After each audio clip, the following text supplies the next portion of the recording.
Imagine a spy show so quirky and clever that even a pair of bunny slippers could cause a scandal behind the scenes. In the wild world of 1960s television, sometimes the simplest joke became the most unexpected controversy. Behind the laughter, the exploding gadgets, and the unforgettable one-liners of one of TV's most beloved comedies lies a treasure trove of lost moments. Scenes so bizarre or daring for their time that they never made it to air. Why would a harmless gag or a sweet exchange between characters get erased? What exactly was considered too silly in a show built on absolute absurdity? Welcome to the untold story of Get Smart, where censors clashed with comedy and some of the show's funniest, strangest, and most heartfelt moments disappeared into television history's cutting room floor. When Get Smart premiered in 1965, it didn't just land on the TV schedule. It exploded onto the screen like one of its own joke gadgets. Created by the brilliant and mischievous minds of Mel Brooks and Buck Henry, the show was born out of the Cold War's deep fascination with spies, secrecy, and international intrigue. But instead of brooding agents and serious missions, audiences got Maxwell Smart. Agent 86, a bumbling, wildly confident secret agent played with perfect deadpan precision by Don Adams. Max had a knack for missing the obvious, nearly ruining missions, and saving the day anyway, all while delivering unforgettable lines like, "Would you believe?" or "Missed it by that much." Working for the good guys at Control and constantly foiling the evil plans of KAOS, Max was far from typical. And by his side was Agent 99, the poised, clever, and always 2 steps ahead Barbara Feldon. One of the era's rare examples of a strong, smart, capable woman in a major television role. The chemistry between Max and 99 was undeniable, and their dynamic made Get Smart more than just a parody. It was a show with genuine charm and surprise emotional depth, at least when it was allowed to be.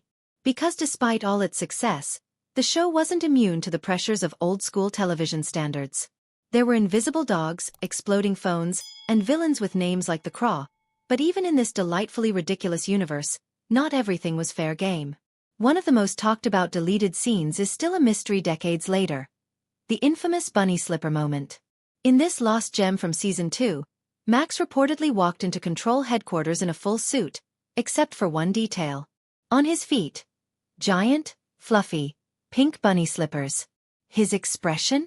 Unbothered. Everyone else? Trying not to burst into laughter. But network executives weren't laughing.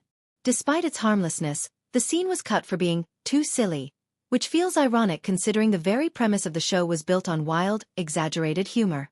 Promotional photos hinted at the scene's existence, but it never aired, and no official explanation was ever made public. For fans, the missing bunny slippers became a symbol of how even the most whimsical shows could face tight restrictions on what kind of funny was acceptable. That wasn't the only scene that got the axe. Other cuts give us a peek into how the show's creators constantly walked a tightrope between creativity and censorship. Take the time Max accidentally spilled hot coffee on the chief during a formal meeting with foreign dignitaries. The gag was classic Get Smart. Embarrassing but hilarious. The chief, played with restrained frustration by Edward Platt, was always the serious anchor in a sea of chaos. But apparently, the coffee incident was too much. Executives worried it made the chief look weak, even though the character was often the target of jokes. The scene was pulled. Another rejected gag involved Max using a rubber chicken that exploded into confetti to distract villains. It sounds ridiculous, yes, but Get Smart thrived on the absurd. Don Adams loved the idea, but the studio thought it crossed into too childish, and it was replaced by a more forgettable gadget. It's a small example of how even within a show known for slapstick, certain boundaries were drawn, not always logically. Perhaps the most frustrating deletion for longtime fans was a quiet, touching moment between Max and 99. In a rare break from the usual chaos, the two were trapped under a malfunctioning cone of silence, a device famously flawed and hilarious. But in this lost scene, that flaw forced honesty. Unable to escape, they began sharing real thoughts, maybe even hints of deeper feelings. It was subtle, emotional, and hinted at romantic development fans had long hoped for. But the network didn't want the show to turn too romantic. They wanted laughs, not love. So the scene disappeared, despite being one of the few that could have added heart to the humor. These lost pieces might seem small, but together they paint a picture of how tightly controlled even the most light-hearted shows could be, and how sometimes, in chasing mass appeal, genuine moments were sacrificed. Still, even with the edits and the occasional tonal tug-of-war, Get Smart carved out a permanent place in TV history. As a parody of the James Bond craze and the culture of Cold War secrecy, it blended fast-paced comedy with smart satire. Mel Brooks and Buck Henry knew what they were doing. They didn't just mock spy films, they used the genre's tropes to say something fun and a little rebellious. And the cast? They made the madness magical. Don Adams was irreplaceable.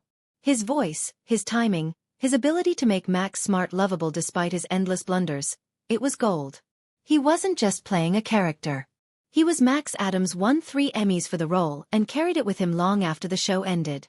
He voiced Inspector Gadget, a cartoon detective clearly inspired by Max Smart. He showed up in reunion specials and even commercials, keeping the spirit alive long after the original episodes stopped airing. Barbara Feldon, meanwhile, gave Agent 99 a grace and intelligence that stood out in the male-dominated TV world of the 1960s. She wasn't just a pretty sidekick.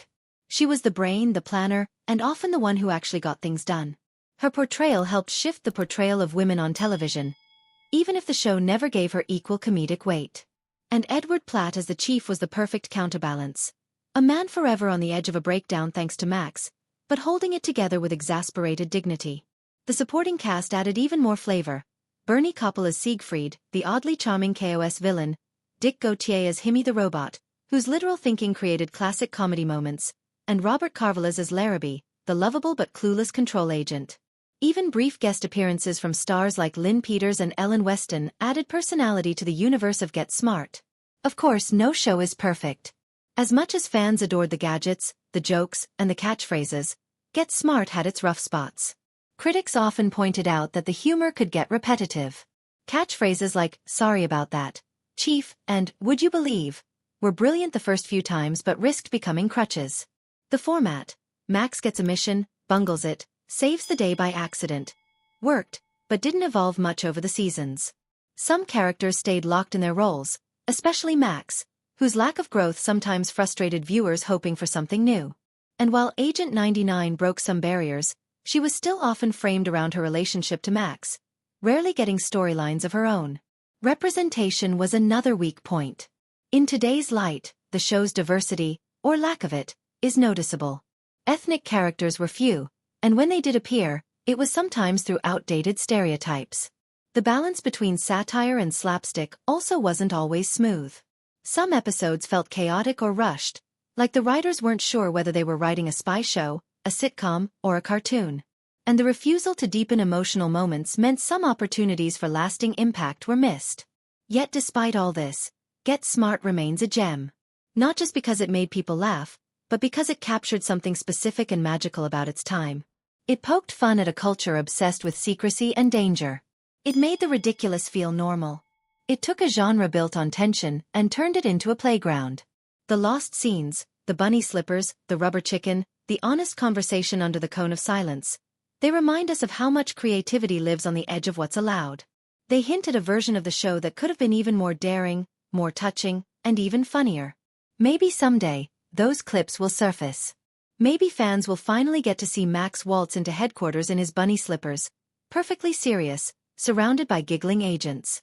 Until then, we have the memories, the reruns, and the legacy of a show that dared to be goofy, smart, and a little bit rebellious all at once. If you enjoyed this deep dive into one of television's funniest classics, don't forget to like this video and subscribe to the channel for more untold stories, rare TV moments, and nostalgic favorites. We've got plenty more behind-the-scenes secrets and hidden gems coming your way.